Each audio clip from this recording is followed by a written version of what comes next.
పల్నాడులో గత ఎన్నికల్లో ఫ్యాక్షన్ వాతావరణం కనిపించింది. వైసీపీ మాజీ ఎమ్మెల్యే పిన్నెల్లి రామకృష్ణారెడ్డి వరుస కేసులతో జైలుకు కూడా వెళ్లొచ్చారు. రాజకీయాల కంటే కూడా విమర్శలు, ప్రతి విమర్శలు, దాడులు, ప్రతిదాడులకే పల్నాడు కేంద్రంగా నిలుస్తోంది. అటువంటి చోట గొడవలు, వివాదాలు, ఫ్యాక్షనే తెలియని యువతరం నాయకులు వచ్చే ఎన్నికల్లో పోటీకి సిద్ధమవుతున్నారు. టీడీపీ సిట్టింగ్ ఎమ్మెల్యేలు ఇప్పటి నుంచే తమ వారసులను బరిలో నిలపడానికి పోటీ పడుతున్నారు.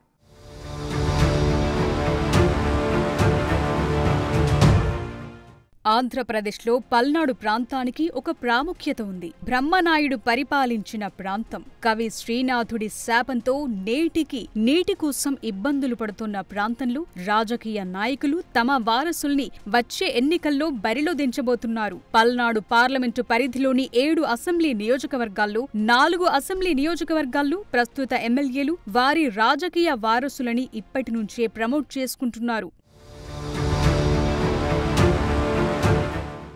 ప్రకాశం జిల్లాకు సరిహద్దుగా ఉన్న చిలకలూరిపేట, తెలంగాణ సరిహద్దుగా ఉన్న గురజాల మాచర్ల, ఉమ్మడి గుంటూరు జిల్లాకు నడిబొడ్డునున్న సత్తెనపల్లిలో వచ్చే ఎన్నికల్లో తమకు బదులు వారి తనయులను బరిలో దింపాలని 4 ఎమ్మెల్యేలు నిర్ణయించుకున్నారు. అధిష్టానం అవునన్నా కాదన్నా ఇప్పటి నుంచే వారి రాజకీయ భవిష్యత్కు తండ్రులు పునాదులు వేస్తున్నారు.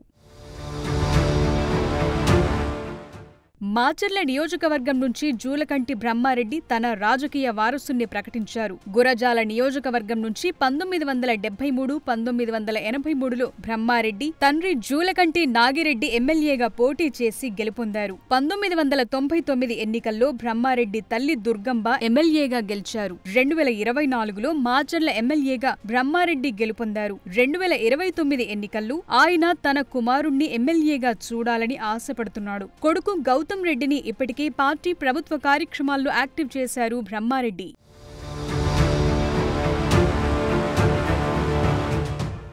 పల్నాడులో ఫ్యాక్షన్ కి అడ్డా అయిన గురజాల నియోజకవర్గంలో ఎమ్మెల్యే ఎరపతినేని శ్రీనివాసరావు తన 30 సంవత్సరాల రాజకీయ అనుభవాన్ని ఉపయోగించి వచ్చే ఎన్నికల్లో ఆయన కుమారుణ్ణి రంగంలోకి దింపేందుకు గత కొన్ని సంవత్సరాలుగా కార్యాచరణ రూపొందిస్తున్నారు. 1994 నుంచి 2024 వరకు టీడీపీ తరపున 7 సార్లు గురజాల నియోజకవర్గం నుంచి ఎరపతినేని పోటీ చేశారు. 4 సార్లు గెలిచారు, 3 సార్లు ఓటమి పాలయ్యారు. ఆయన వచ్చే ఎన్నికల్లో గురజాల నియోజకవర్గం నుంచి తన కుమారుడు నిఖిల్ని ఎమ్మెల్యే అభ్యర్థిగా నిలబెట్టాలని భావిస్తున్నారు. ఇప్పటికే సీఎం చంద్రబాబు అనుమతి తీసుకున్నట్టు తెలుస్తోంది. ఆ క్రమంలో గత 4 సంవత్సరాల కాలంలో నియోజకవర్గంలో అనేక కార్యక్రమాల్లో నిఖిల్ పాల్గొంటూ వస్తున్నారు.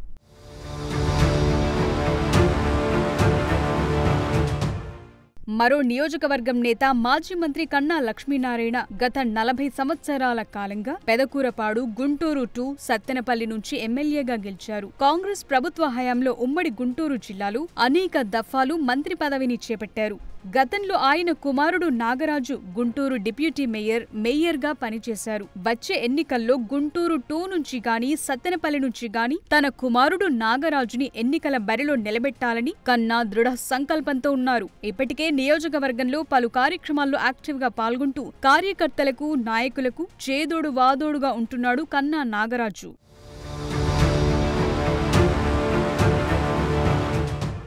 ఉమ్మడి గుంటూరు జిల్లాలో కీలక నియోజకవర్గం ప్రకాశం జిల్లాకి సరిహద్దు నియోజకవర్గం చిలకలూరిపేట.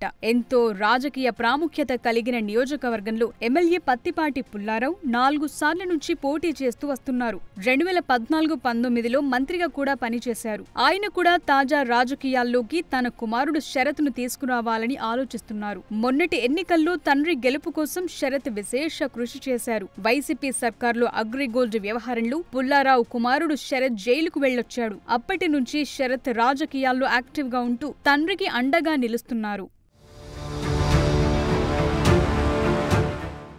వచ్చే ఎన్నికల్లో పల్నాడు జిల్లాలోని 7 నియోజకవర్గాల నుంచి 4 నియోజకవర్గాలకి లోకేష్ సైన్యంగా తండ్రులు ఆ 4 తయారు చేస్తున్నారట. ఇప్పటికే లోకేష్ అడుగుజాడల్లో నడుస్తూ ఈ 4 ఆయా నియోజకవర్గాల పరిధిలో తండ్రులకు చేదోడు వాదోడుగా ఉంటూ నిత్యం ప్రజలతో మమేకమవుతున్నారు. మరి చూడాలి ఆ వారసుల పొలిటికల్ కెరియర్ ఎలా ఉండబోతుందో.